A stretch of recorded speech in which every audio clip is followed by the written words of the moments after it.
Ali ovo je napad, zna se na kom nivou. Nije ovde što mene pita ovaj islednik, ali si se ti nekom zamerio. Jesam zato što sam Srbin. Nije nemoj na nacionalno, nego na šta. Ja sam napadnut zato što je moja porodica ne želi, u stvari, što oni moju porodicu ne žele više ovde da vide. Ne svi, pazite. Imam veoma dobre komšije. Ovde treba 3 stvari da se odrade.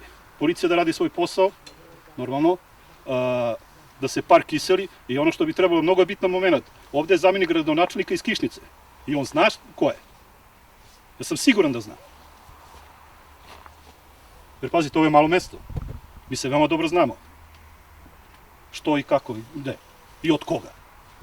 Kao meštanin koja sam prišla komšijama, ujedno su mi i rođaci, da vidim šta se desilo zato što su me pozvali i ja sam hitno pozvala policiju da dođe na uviđaj. Došla su 2 policajca, Albanci, jedan je bio blag u razgovoru dok se drugi drao na mene i vikao. Naravno, istom merom sam mu i uzvratila i tražila od njega da se ponaša kulturno.